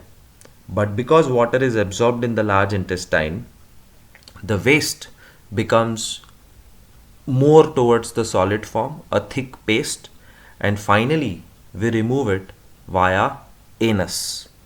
And anus is a sphincter muscle. ये एक मसल है जो तुम्हारे कंट्रोल में है। आप जब वॉशरूम जाते हैं and you want to download, at that time this muscle opens and the wastage is removed from the large intestine. Small intestine में जो खाना डाइजेस्ट या एब्जॉर्ब नहीं होता उसे लार्ज इंटेस्टाइन यानी कि कोलन में पास कर दिया जाता है। इसे लार्ज कहा जाता है क्योंकि स्मॉल इंटेस्टाइन की तुलना में इसकी पैसेज ज्यादा वाइड होती है। ये इस पॉइंट से शुरू होती है और रेक्टम पर खत्म होती है। अब जरा लार्ज इंटेस्टाइन की शेप को ध्यान से देखिए। ये उल्टे यू की तरह है। खाना यहां एंटर करता है, फिर यहां से होते हुए रेक्टम तक पहुंचता है। ये भाग जहां खाना ग्रेविटी के विपरीत ऊपर मूव होता है इसे असेंडिंग पोर्शन कहते हैं। वो इसलिए क्योंकि असेंड का मतलब होता है ऊपर चढ़ना, और इस ऊपरी भाग को ट्रांसवर्स पोर्शन कहते हैं। ट्रांसवर्स का मतलब होता है किसी चीज को क्रॉस करना। इंटेस्टाइन का ये भाग एब्डोमेन को राइट से लेफ्ट तक क्रॉस करता है, इसलिए इसे ट्रांसवर्स पोर्शन कहते हैं। और ये भाग जहां खाना नीचे उतरता है इसे डिसेंडिंग पोर्शन कहते हैं। असेंडिंग, ट्रांसवर्स और descending. Large intestine S shape के साथ खत्म होती है और इस पार्ट को सिग्मॉइड कोलन कहते हैं। असेंडिंग, ट्रांसवर्स, डिसेंडिंग और सिग्मॉइड कोलन। क्या आपको पता है लार्ज इंटेस्टाइन में क्या होता है? जो सबसे जरूरी चीज यहां होती है वो है एब्जॉर्प्शन। लेकिन क्या वो न्यूट्रिएंट्स का एब्जॉर्प्शन है? जी नहीं, वो पानी का हमारी ब्लड स्ट्रीम में एब्जॉर्प्शन है और थोड़ी मात्रा में सोडियम या पोटेशियम जैसे इनऑर्गेनिक आयंस का एब्जॉर्प्शन भी यहां होता है। और जो बचा हुआ सॉलिड या सेमी सॉलिड वेस्ट होता है उसे रेक्टम में पास कर दिया जाता है, जो लार्ज इंटेस्टाइन का सबसे निचला हिस्सा होता है। रेक्टम वो हिस्सा है जहां वेस्ट को बॉडी से बाहर फेंकने से पहले स्टोर किया जाता है। इस वेस्ट को फीशीज कहते हैं। इसे एनस के जरिए बॉडी के बाहर फेंक दिया जाता है। एनस डाइजेस्टिव ट्रैक के एंड पर एक पैसेज होता है। एनल स्फिंक्टर्स रिलैक्स होते हैं और खाना बॉडी के बाहर फेंक दिया जाता है। इसके साथ डाइजेस्टिव सिस्टम का टॉपिक खत्म होता है। मुंह से खाना अंदर लिया जाता है। इस खाने को सिंपल सब्सटेंसेस में ब्रेक डाउन किया जाता है ताकि वो बॉडी में एब्जॉर्ब हो जाए। जो खाना डाइजेस्ट नहीं होता उसे एनस के जरिए बाहर निकाल दिया जाता है। आने वाले लेसन्स में हम एब्जॉर्प्शन और असिमिलेशन के बारे में और सीखेंगे।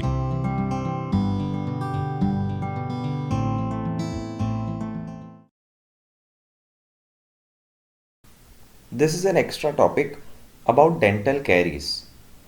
Dental caries or dental cavities, as we know, are a bad thing, and a lot of you must have had problems when you are young. Why does it happen? उसका ये एक scientific reason है. When you eat food, your food contains sugar. And remember, it is not necessary कि सिर्फ मीठा खाना उसमें sugar होता है.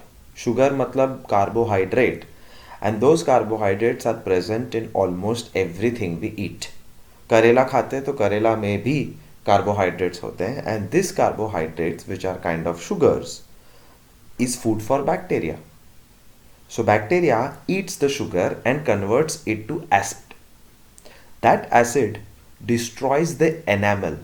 Enamel is the top layer of your teeth. और एक बार enamel destroy हो गया तो it creates a cavity, a space for bacteria to create a colony. तो एक पूरा गांव बसा देते हैं बैक्टीरिया और वो परमानेंटली रहते हैं. And that bacteria keeps on eating more sugar, creates more acid और cavity बड़ी होते जाती है. And finally one day the cavity becomes so deep and so big that it reaches your nerves. और nerves में sensation है. And the minute cavity reaches the nerves, it creates problem for you, a lot of pain, you cannot eat, and you have to go to the dentist. So simple solution of this not happening with you is to brush your teeth morning and evening. और बीच में breakfast, lunch, dinner के आसपास you have to gargle and clean your mouth so that there is no food particles sticking in your mouth. This is where the main topic of respiration and types of respiration starts. We have seen nutrition, digestion, and now we are going to see the third most important life process of this chapter, respiration. And we know that human beings exhales carbon dioxide from their breath. But how to prove that what we exhale has large amount of CO2? This activity 6.4 is a very simple activity that takes some lime water. Lime water का chemical formula है CaOH twice और chemical name है calcium hydroxide. तो calcium hydroxide lime water में एक तरफ एक पिचकारी लेके नॉर्मल हवा फेंको और दूसरी तरफ फूंक मारो. Put your breath inside by using a straw. You will observe कि पिचकारी वाला पानी बहुत धीरे धीरे वाइट कन्वर्ट हो रहा है, but the test tube in which you are blowing air from your mouth is quickly becoming colourless to white.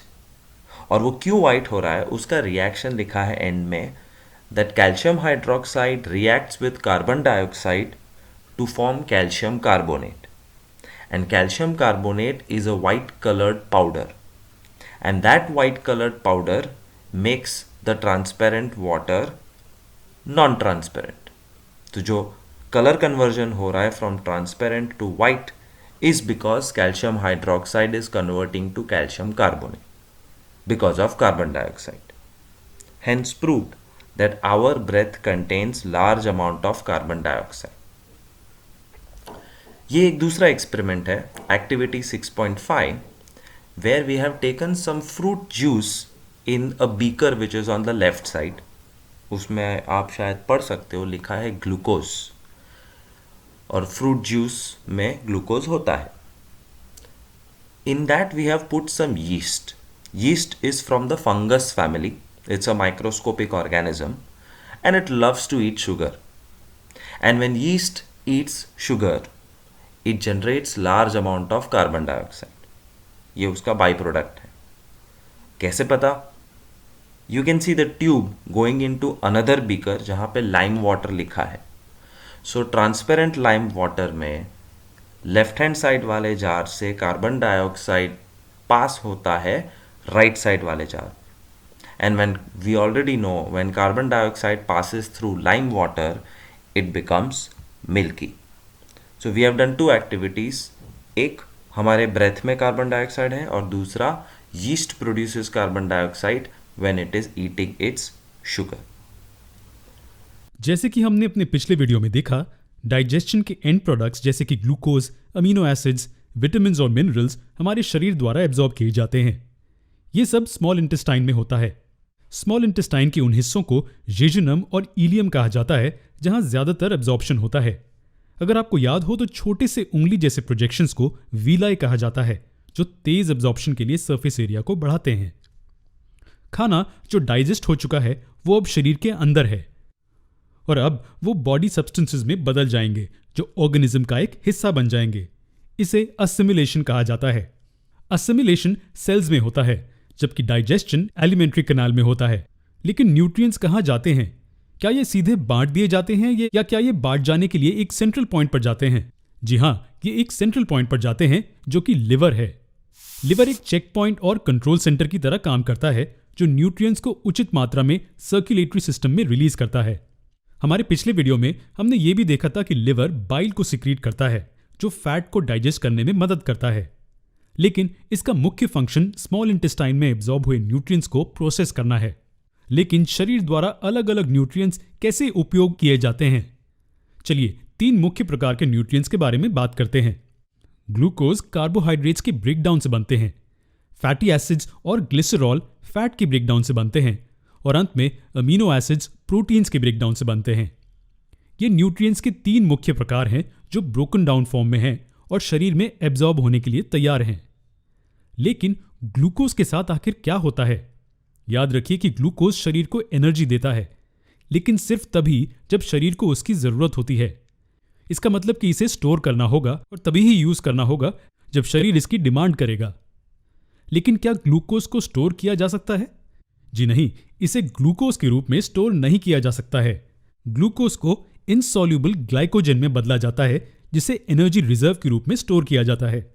जी हां, लिवर ग्लूकोज को ग्लाइकोजन में बदलता है जो कि स्टोर किया जाता है. लेकिन शरीर को ग्लूकोज की जरूरत है ना? खैर, जब शरीर डिमांड करता है तो ग्लाइकोजन फिर से ग्लूकोज में कन्वर्ट हो जाता है.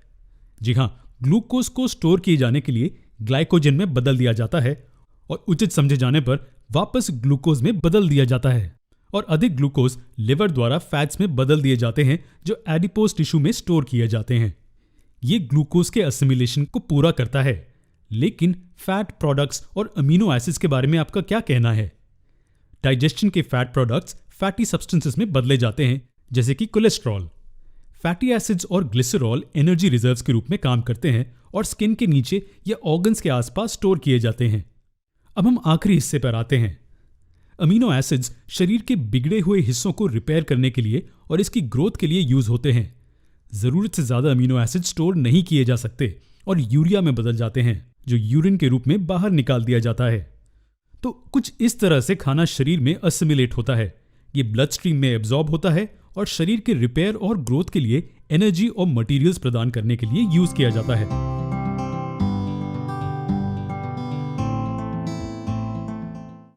एक बार खाना हमारे बॉडी में डाइजेस्ट हो जाए तो वो एनर्जी में कैसे कन्वर्ट होता है?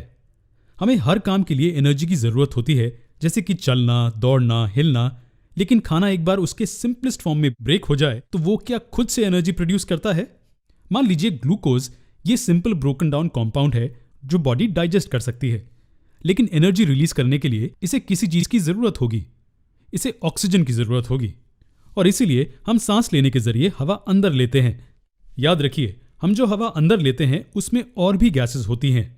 हम सिर्फ ऑक्सीजन ही अंदर नहीं लेते, लेकिन हमारी बॉडी को मेनली ऑक्सीजन की जरूरत होती है. ऑक्सीजन ब्रोकन डाउन ग्लूकोज को एनर्जी रिलीज करने में मदद करता है और एनर्जी के साथ water and carbon dioxide waste by products के रूप में दिए जाते हैं. ये एक गाड़ी की तरह काम करता है. पेट्रोल ऑक्सीजन की मदद से जलता है और गाड़ी को चलने के लिए एनर्जी प्रोवाइड करता है और उसके वेस्ट बाय प्रोडक्ट्स हवा को प्रदूषित करते हैं. हमें भी फूड को एनर्जी में कन्वर्ट करने के लिए ऑक्सीजन की जरूरत होती है, तो हम ऑक्सीजन अंदर लेते हैं और कार्बन डाइऑक्साइड रिलीज करते हैं. इसे रेस्पिरेशन कहते हैं. क्या ये सही है? जी नहीं, ये बहुत ही आम गलतफहमी है. ऑक्सीजन अंदर लेना और कार्बन डाइऑक्साइड रिलीज करना ये रेस्पिरेशन नहीं होता, ये बस ब्रीदिंग होता है। ब्रीदिंग और रेस्पिरेशन दोनों सेम नहीं होते। ब्रीदिंग वेंटिलेशन की तरह है, हवा अंदर लेना और फिर उसे रिलीज करना, जबकि रेस्पिरेशन एक सेल्यूलर प्रोसेस है जो सेल्स के अंदर फूड को ब्रेक डाउन करके एनर्जी रिलीज करता है। इसे इंटरनल या सेल्यूलर रेस्पिरेशन भी कहते हैं। यहां एनर्जी रिलीज करने के लिए फूड को ऑक्सीडाइज किया जाता है। हम आने वाले वीडियोस में रेस्पिरेशन को डिटेल में पढ़ेंगे। ये कुछ चीजें हैं जो आप घर पर ट्राई कर सकते हैं इस इक्वेशन को टेस्ट करने के लिए। एक टेस्ट ट्यूब में लाइम वाटर लीजिए और उसमें स्ट्रॉ डाल दीजिए। इस स्ट्रॉ में हवा फूंकिए। आप थोड़ी देर बाद देखेंगे कि लाइम वाटर का रंग सफेद हो गया है। ये इसलिए क्योंकि आपकी सांस से कार्बन डाइऑक्साइड लाइम वाटर के साथ रिएक्ट करके कैल्शियम कार्बोनेट बनाता है। क्या आपको याद है कि रेस्पिरेशन का एक बाय प्रोडक्ट वेस्ट वाटर भी था? जब हम सांस बाहर छोड़ते हैं तो ये वाटर वेपर के रूप में बाहर आता है। तो आप अगर एक शीशे के सामने खड़े होकर सांस बाहर छोड़ेंगे तो आप देखेंगे कि उसकी चिकनी सरफेस फॉगी यानी कि धुंधली हो जाती है। ये हमारी सांस के वाटर वेपर के कॉन्डेंसेशन के कारण होता है। हमारे अगले कुछ सेशंस में हम देखेंगे कि रेस्पिरेशन एक्चुअली कैसे होती है और इस प्रोसेस में कौन से ऑर्गन्स इन्वॉल्व हैं।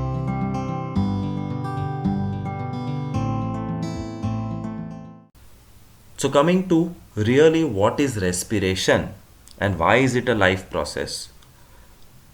हमने खाना खाया, शरीर में एनर्जी नहीं आती है। 3 घंटे बाद खाना पचाया, शरीर में एनर्जी नहीं आएगी। Intestines has villi which has absorbed the nutrition and through the blood stream has sent to all the cells of the body. फिर भी न्यूट्रिशन नहीं आएगा, एनर्जी नहीं आएगा। एनर्जी कब आएगी? एनर्जी तब आएगी जब रेस्पिरेशन होगा। And here respiration does not mean inhale and exhale oxygen. सांस लेना और सांस छोड़ना, ऑफ कोर्स उसको रेस्पिरेशन कहते हैं इंग्लिश में, but this is not what we mean here.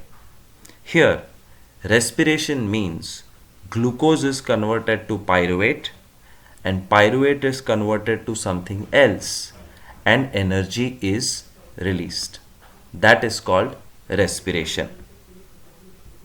Video में जो क्वेश्चन हमने आपसे पूछा था कि क्या ऑक्सीजन की मौजूदगी के बिना एनर्जी रिलीज की जा सकती है, क्या ये मुमकिन है? जो इक्वेशन हमने देखी थी वो ये थी कि glucose plus oxygen energy release करता है, जबकि कार्बन डाइऑक्साइड और water vapour waste by products के रूप में बाहर निकाल दिए जाते हैं। तो सवाल यह है कि क्या हमें ये एनर्जी ऑक्सीजन के बिना मिल सकती है? क्या सिर्फ ग्लूकोज मनुष्य शरीर के लिए एनर्जी प्रोड्यूस कर सकता है? और इसका आंसर है हाँ, ये मुमकिन है। ग्लूकोज को बिना ऑक्सीजन के एनर्जी में बदला जा सकता है। इसे एनेरोबिक रेस्पिरेशन कहा जाता है। एन का मतलब है विदाउट और एरो का मतलब है एयर, यानी कि बिना हवा या ऑक्सीजन के। रेस्पिरेशन जिसे ऑक्सीजन की जरूरत होती है उसे एरोबिक रेस्पिरेशन कहते हैं। और अब तक हमने यही देखा है, लेकिन इस सेशन में हम एनारोबिक रेस्पिरेशन पर फोकस करेंगे।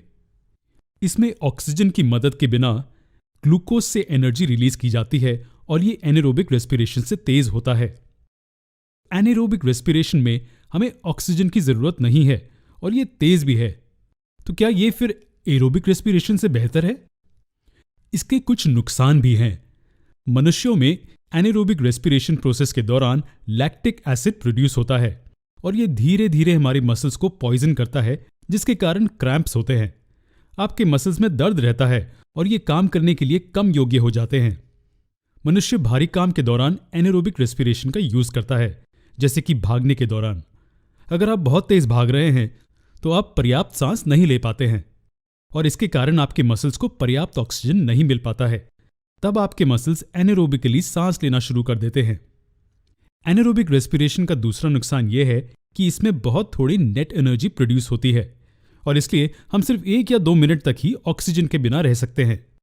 तो अगर आपकी टॉप स्पीड में 100 मीटर्स की रेस में भागे तो उसके अंत में आपकी सांस फूलने लग जाएगी, क्योंकि शरीर और ऑक्सीजन मांगता है। एनारोबिक रेस्पिरेशन द्वारा प्रोड्यूस की गई एनर्जी काफी नहीं होती है, लेकिन सिर्फ मनुष्य ही एनारोबिक रेस्पिरेशन यूज नहीं करते हैं। एनारोबिक रेस्पिरेशन बहुत कम या बिना ऑक्सीजन के मौजूदगी में पौधों और कुछ माइक्रोबियल सेल्स में भी होता है। प्लांट सेल्स और कुछ माइक्रो ऑर्गेनिजम्स जैसे कि यीस्ट में इस तरह के रेस्पिरेशन के दौरान लैक्टिक एसिड की बजाय इथेनॉल और कार्बन डाइऑक्साइड प्रोड्यूस होते हैं। तो ग्लूकोज एथेनॉल और कार्बन डाइऑक्साइड के साथ एनर्जी रिलीज करता है। तो हालांकि एनारोबिक रेस्पिरेशन काम करता है, ये मनुष्यों में एनर्जी जनरेट करने का लॉन्ग टर्म सोल्यूशन नहीं हो सकता है। एरोबिक रेस्पिरेशन बेहतर है क्योंकि ये एनारोबिक रेस्पिरेशन से ज्यादा एनर्जी प्रोड्यूस करता है। ये ग्लूकोज को पूरी तरह से कार्बन डाइऑक्साइड और वाटर वेपर में ऑक्सीडाइज कर देता है और हर ग्लूकोज मॉलिक्यूल में मौजूद सारी एनर्जी को रिलीज कर देता है।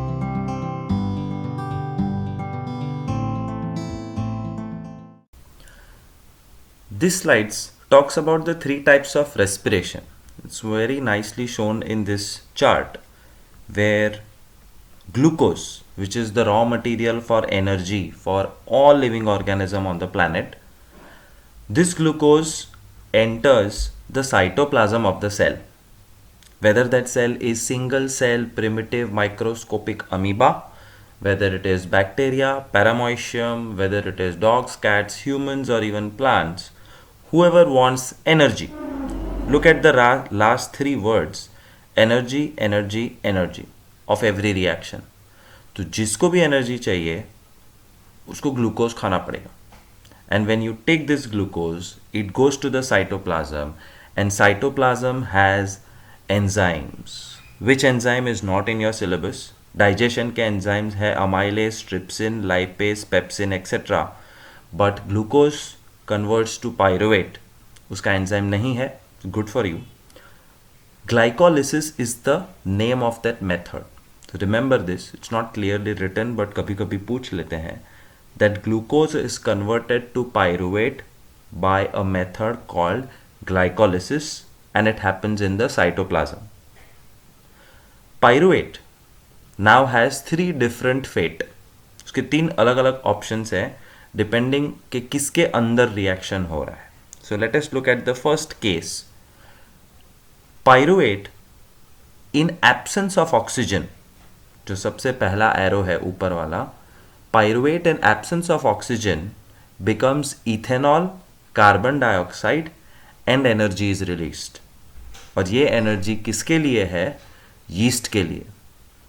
So glucose becomes pyruvate, pyruvate becomes ethanol and carbon dioxide and energy. Energy is used by yeast for its own purpose. Carbon dioxide is released in the air and ethanol is the alcohol which people consume in beer and wine. But अगर yeast के अंदर ये सब नहीं हो रहा होता और हमारे muscle cells में हो रहा है तो क्या होगा? That's the second arrow. That glucose converts to pyruvate in the muscle cell and pyruvate converts to lactic acid and energy is released for the muscle cells. तो muscles के अंदर energy कहाँ से आती है? By converting pyruvate to lactic acid. एक खास ध्यान देने वाली चीज, पहली एरो और दूसरी arrow, yeast and muscle cells, both of this create very small amount of energy because absence of oxygen, lack of oxygen. तो जब तुम्हारे शरीर में ज़्यादा ऑक्सीजन नहीं है या यीस्ट को ज़्यादा ऑक्सीजन नहीं मिलता है तो पायरुवेट का फेट ऐसा होता है. But the most efficient method, जिसमें बहुत ही ज़्यादा amount of energy is released, is the third arrow which is in presence of oxygen and it happens in mitochondria of every cell of our body. So once again glucose gets converted to pyruvate and third arrow में pyruvate in presence of oxygen gets converted to carbon dioxide, water and energy, and large amount of energy is released in this case. The same thing is shown here in a slightly different manner in a form of a colored chart. Orange colored glucose जो सबका raw material है, उसमें process होती है glycolysis, yellow coloured, जो बन जाता है पायरुवेट, ग्रीन कलर्ड. और पायरुवेट का आगे क्या होगा? दैट डिपेंड्स कि ऑक्सीजन मिलेगा कि नहीं. Left hand side is anaerobic anaerobic means without oxygen, और लेफ्ट साइड पे विदाउट ऑक्सीजन पाइरूवेट का जो भी हाल होने वाला है उसको कहते हैं fermentation. So pyruvate through the process of fermentation becomes lactic acid, और ये कौन करता है? Muscle cells for small amount of energy. दूसरा option, pyruvate by the process of fermentation becomes alcohol and carbon dioxide. ये कौन करता है? Yeast, creating wine and beer for us. But the most efficient, best method is the right hand side called aerobic respiration, मतलब oxygen के साथ. So pyruvate by aerobic respiration and a process called Krebs cycle. ये भी text book में नहीं है but कभी कभी पूछते हैं. Glycolysis and Krebs cycle. So pyruvate with oxygen through the process called Krebs cycle and electron transport chain gives us a large amount of energy. This is called respiration. Anaerobic respiration, aerobic respiration, overall 3 reactions. So when we say energy, what do you mean by it? In any organism's body, energy means ATP. For example, when you go to US and you say money, money means dollars. When you go to Europe and say money, it means euro, and in India, money means rupees. Similarly, energy inside a living body means a chemical called ATP. So ATP is the energy currency. And how does ATP work? ATP का full form है adenosine triphosphate, और एक उसका दूसरा version होता है adenosine diphosphate. 3 phosphate और 2 phosphate. End of course this is extra knowledge, but you must remember because objective question पूछ सकते हैं इसमें से. Adenosine diphosphate ADP plus phosphate becomes ATP, और ये ATP एनर्जी से लोडेड है. It's like a thumbs up. अब ATP को जब तुम खोलोगे तो उसमें से एनर्जी रिलीज होगी. जैसे कोको कोला या थम्स अप की बॉटल खोलते हैं तो उसमें से कार्बन डाइऑक्साइड का फिज निकलता है because it was stored in it. ATP stores energy, और ATP में से एनर्जी निकालनी है तो उसका फॉस्फेट तोड़ना पड़ेगा. सो ATP में से फॉस्फेट निकला तो तुम्हें एनर्जी मिली, और कितनी energy milli? 30.5 kilojoules per mole. Remember, this is only for objective purpose. Now, respiration का कॉन्सेप्ट किसी भी ऑर्गेनिज्म के लिए नहीं बदलता है. गैस का एक्सचेंज समान ही रहता है. ऑक्सीजन एनर्जी रिलीज करने के लिए यूज होता है और वाटर और कार्बन डाइऑक्साइड बाय प्रोडक्ट्स होते हैं. लेकिन ये ऑर्गेनिज्म पर निर्भर करता है कि ये किस तरीके से किया जाता है. हम देख चुके हैं कि ये मनुष्यों और पौधों में कैसे होता है. तो चलिए इस सेशन में डिस्कस करते हैं कि ये दूसरे ऑर्गेनिजम्स या पानी में रहने वाले जानवरों में कैसे होता है. हमारे डाइजेशन के एक ट्यूटोरियल में हमने अमीबा के स्ट्रक्चर को देखा था. हम जानते हैं कि ये एक यूनिसेल्युलर ऑर्गेनिज्म है जो ताज़े पानी में रहता है. इसके पास रेस्पिरेशन के प्रोसेस के लिए कोई खास ऑर्गन नहीं होता है. तो इसलिए अमीबा में रेस्पिरेशन उसके सेल मेम्ब्रेन के द्वारा होता है, जिसे प्लाज्मा मेम्ब्रेन भी कहते हैं. ऑक्सीजन गैस सेल मेम्ब्रेन द्वारा शरीर के अंदर डिफ्यूज की जाती है और कार्बन डाइऑक्साइड गैस आसपास के पानी में आसान डिफ्यूजन के प्रोसेस द्वारा बाहर निकाली जाती है. ये अलग था, है ना? लेकिन ग्रास हॉपर्स और कॉकरोचेस जैसे कीड़ों के बारे में आपका क्या कहना है? इनके पास भी लंग्स नहीं होते. इनके पास सांस लेने के लिए छोटे एयर ट्यूब्स का एक सिस्टम होता है जिसे ट्रैकिए कहा जाता है. ट्रैकिए ट्यूब जैसे स्ट्रक्चर्स होते हैं जो उनके शरीर के साइज में छोटे पोर्स द्वारा खुलते हैं, जिन्हें स्पाइरेकल्स कहते हैं. रेस्पिरेशन के दौरान ऑक्सीजन से भरी हवा इनके शरीर में स्पाइरेकल्स के द्वारा प्रवेश करती है और ये पूरे शरीर में ट्रैकिए के नेटवर्क से पास होती हैं. फूड जब ब्रेक डाउन होता है तो बड़ी मात्रा में कार्बन डाइऑक्साइड गैस और एनर्जी प्रोड्यूस होती है. ये फिर इसी ट्रैकिए के नेटवर्क के जरिए बॉडी से रिलीज कर दिए जाते हैं. लेकिन हवा इनके अंदर और बाहर कैसे आती जाती है? एब्डोमेन और विंग्स की मूवमेंट ट्रैकिए से हवा अंदर और बाहर करती है ना अद्भुत? तो क्या आप बता सकते हैं कि अर्थवर्म्स में रेस्पिरेशन कैसे होता है? इनमें भी रेस्पिरेशन के लिए कोई खास ऑर्गन नहीं होता. अर्थवर्म्स में रेस्पिरेशन उनके सॉफ्ट और गीले स्किन के जरिए होता है। उनके स्किन के नीचे ही ब्लड कैपिलरीज होती हैं। स्किन द्वारा अब्जॉर्ब की गई गैस ब्लड में डिफ्यूज हो जाती है और फिर ब्लड के सभी सेल्स को भेजी जाती है। इस तरह से डिफ्यूजन होता है। सेल्स के अंदर ऑक्सीजन को फूड के ऑक्सीडेशन के लिए यूज किया जाता है और कार्बन डाइऑक्साइड प्रोड्यूस होता है। फिर ये कार्बन डाइऑक्साइड ब्लड में मिक्स हो जाता है और उनके गीले स्किन के जरिए बॉडी से बाहर डिफ्यूज कर दिया जाता है ना इंटरेस्टिंग? लेकिन रुकिए, ज्यादातर मछलियों में रेस्पिरेशन का प्रोसेस बहुत इंटरेस्टिंग होता है। ये गिल्स, जो कि स्पेशल रेस्पिरेटरी ऑर्गन्स होते हैं, उनके जरिए होता है। अब हवा के मुकाबले पानी से ऑक्सीजन को प्राप्त करना ज्यादा मुश्किल होता है, इसलिए पानी से ऑक्सीजन प्राप्त करने के लिए मछलियों के पास स्पेशल सिस्टम्स होते हैं। कुछ मछलियां पानी में मौजूद लगभग 80% ऑक्सीजन प्राप्त कर लेते हैं। अब्जॉर्ब किया ऑक्सीजन फिर खून के जरिए बॉडी के सभी सेल्स तक पहुंचाया जाता है और फिर खून के जरिए कार्बन डाइऑक्साइड गिल्स तक वापस लौटाया जाता है। अंत में गिल्स अपने जरिए पास होता हुआ कार्बन डाइऑक्साइड पानी में रिलीज कर देते हैं।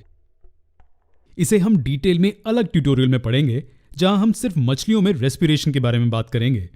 खैर, ये कुछ ऐसे एग्जाम्पल्स थे जिनमें अलग अलग तरीकों से रेस्पिरेशन होता है, लेकिन रेस्पिरेशन का बेसिक प्रिंसिपल को भूलिएगा नहीं।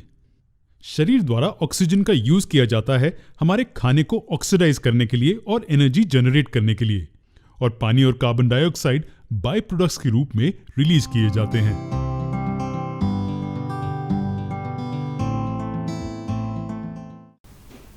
What happens in respiration in plants? So this is change of topic. Respiration in plants. During daytime, oxygen is released by the plants and carbon dioxide is taken in. So you can read the red color text. दिन में oxygen out, carbon dioxide in, and this together is called photosynthesis. But parallelly, at the same time, there is also something else going on which is exactly ulta. Oxygen in, carbon dioxide out. दिन में, and that is called breathing. The plant is living and it's called respiration. But अब हो गई है रात, और रात में photosynthesis हो जाता है बंद, but plant अभी भी जिंदा है. The plant is still respiring. And respiration goes on. As you can see, oxygen in, carbon dioxide out, happens at night. So respiration and photosynthesis are two different processes which happen during day together, और रात में सिर्फ respiration चलता है. Aquatic and terrestrial, both type of organisms breathe oxygen in a different way. Aquatic means पानी में रहने वाले ऑर्गेनिजम्स, एंड टेरेस्ट्रियल मतलब जमीन पे रहने वाले organisms. So let us first look at aquatic organism. How do they breathe oxygen? Fish opens the mouth and then opens the gill slits to let the water out. तो मुंह में से fish पानी अंदर लेती है और गिल स्लिट्स जो उसकी बॉडी के साइड में होता है वहां से पानी बाहर निकालती. The non-stop the fish takes water from the mouth, removes it from the gill slits. और जब ये पानी पास हो रहा होता है बॉडी के थ्रू, तब वो ऑक्सीजन अब्जॉर्ब कर लेती है. So fish does it faster than the humans. What does it do faster than the humans? Breathing. हम जितनी सांसें लेते हैं 1 मिनट में, उससे 5 times 10 times more breathing fish does. Fish हम 10 बार 1 मिनट में सांस लेते हैं, फिश 50 बार लेती है. क्यों? Because there is less amount of oxygen dissolve in water. पानी में ऑक्सीजन कम है, इसलिए ज़्यादा सांस लेनी पड़ती है फिश को. Dissolve oxygen in water is less, so rate of breathing of fish is higher. ये गिव रीजन में पूछ सकते हैं. But compare it with terrestrial organisms, organisms which living on the surface of the planet. They take in oxygen and the large surface area of lungs, the lungs के अंदर भी villi जैसे organisms होते हैं. Villi was absorbing nutrition in small intestine, if you remember. और lungs में होता है alveoli. तो alveoli का काम है ऑक्सीजन absorb करना. And these alveoli are also present in lacs. inside both the lungs. So inside the lungs, the surface area is very large, and when we take a deep breath, a large amount of oxygen is absorbed and it is given to the blood. Respiratory system.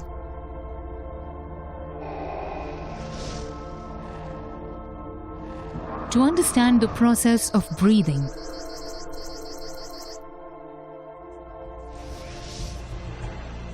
in humans, the main organs responsible for respiration are present in the thoracic cavity. In the thorax region, the rib cage and a dome-shaped fibrous tissue known as the diaphragm are observed. Present within the rib cage are the pleural membranes, which enclose the lungs. The right lung is divided into 3 lobes: the right superior, right middle, and the right inferior lobe. The left lung is smaller and has only 2 lobes: the left superior and the left inferior lobe. Both the lungs are associated externally with small tubular bronchi, which unite and extend into the trachea.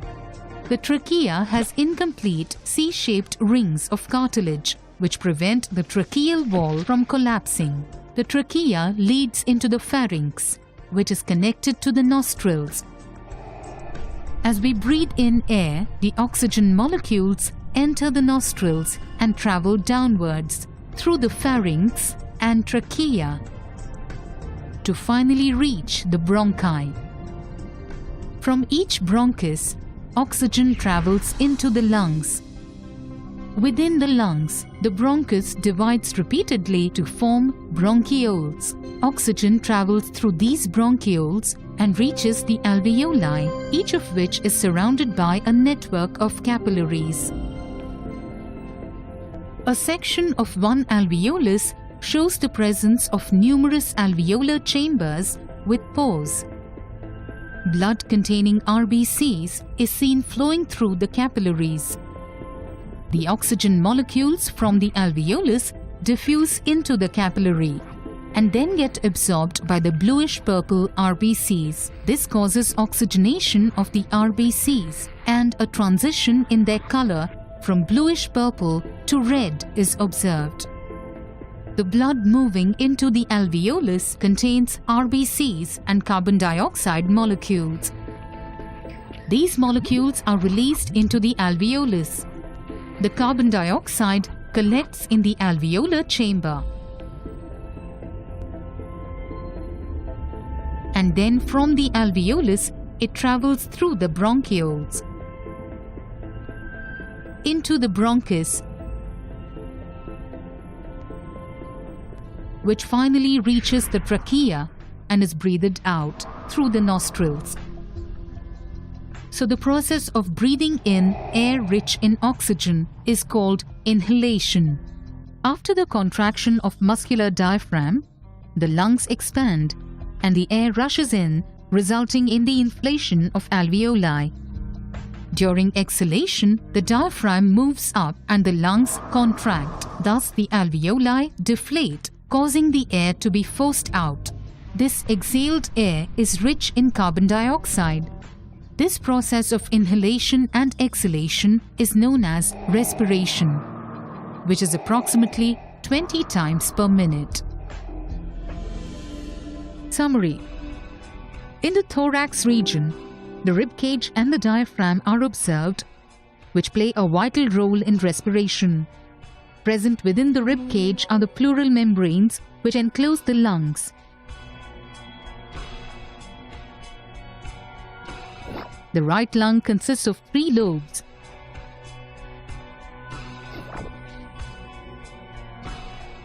While the left lung has only 2 lobes.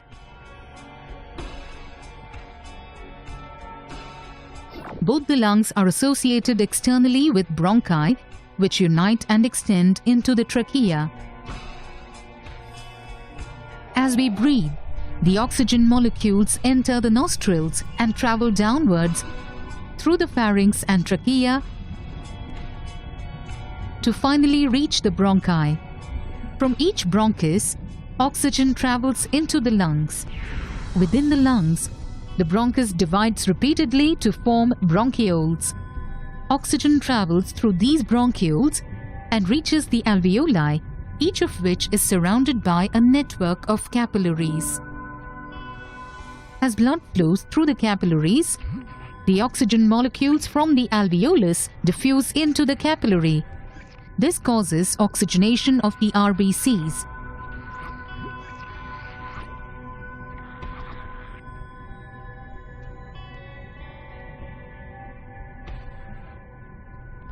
The carbon dioxide molecules are released into the alveolus.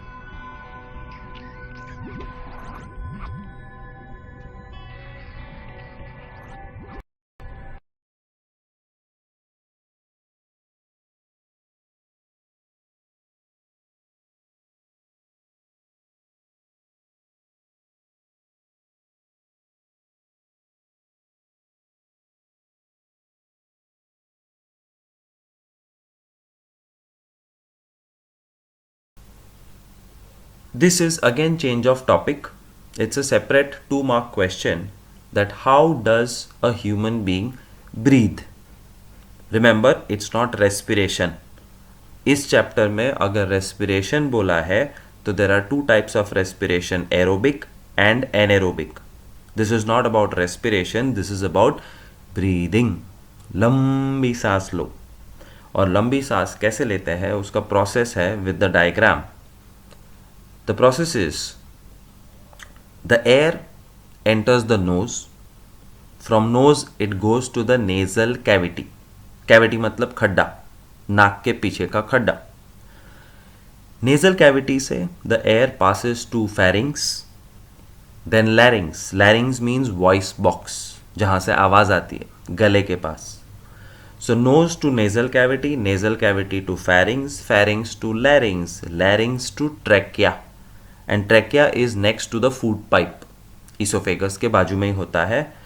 And trachea to bronchi, जो दोनों lungs में हवा divide करती है.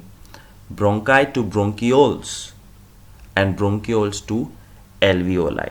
As I said, microscopic alveoli which are present in lacs, वहाँ तक हवा पहुँचती है, उसके साथ ऑक्सीजन पहुँचता है, and that's the place where gaseous oxygen jumps on to the blood.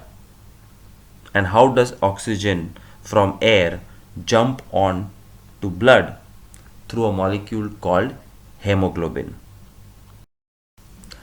This is some extra knowledge which you already know. You are mature enough to understand that you have to say no to tobacco and why, and how smoking destroys the microscopic hairs in your respiratory tract and hence causes a large number of different diseases. So remember to stay away from these bad habits.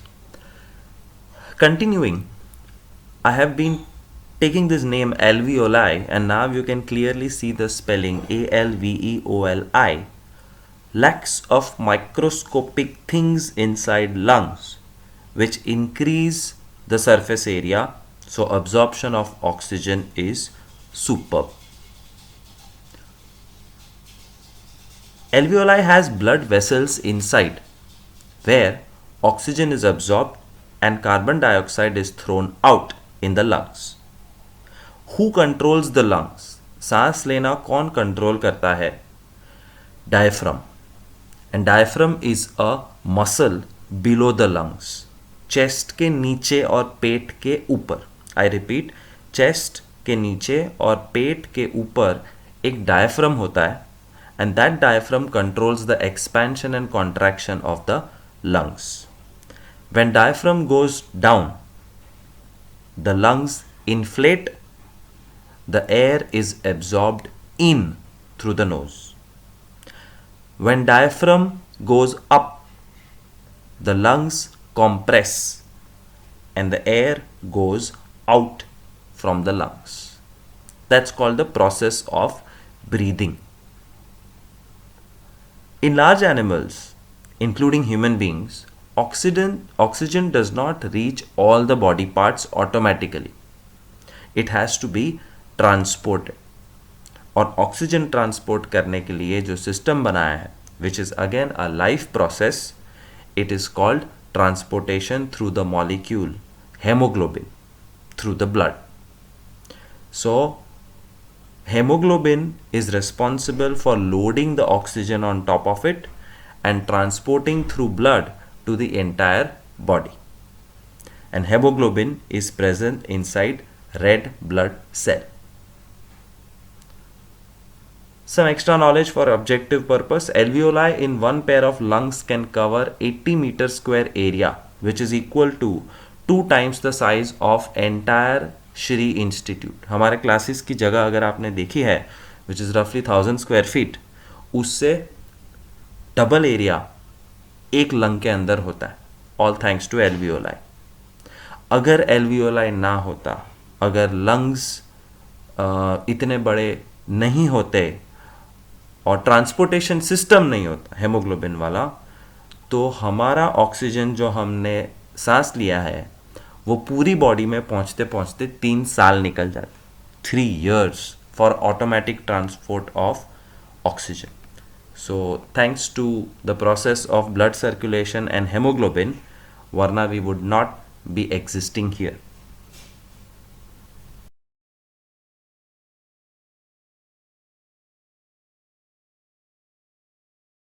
चलिए अब मनुष्य के respiratory tract को detail में देखते हैं. हवा से ऑक्सीजन नेजल कैविटी या ओरल कैविटी या दोनों से अंदर लिया जाता है. क्या नाक से सांस लेना बेहतर है? जी बिल्कुल. और ऐसा क्यों है? मुंह के विपरीत नाक उससे गुजरती हवा को फिल्टर, गीला और गर्म करता है. नाक में मौजूद बाल नेजल कैविटी से गुजरती हवा को फिल्टर करते हैं. नॉस्ट्रिल्स में मौजूद बाल में डस्ट पार्टिकल्स और कीटाणु फंस जाते हैं और नाक में सर्कुलेट होता ब्लड हवा को गर्म करता है और नॉस्ट्रिल्स में मौजूद म्यूकस से ये गीली की जाती है.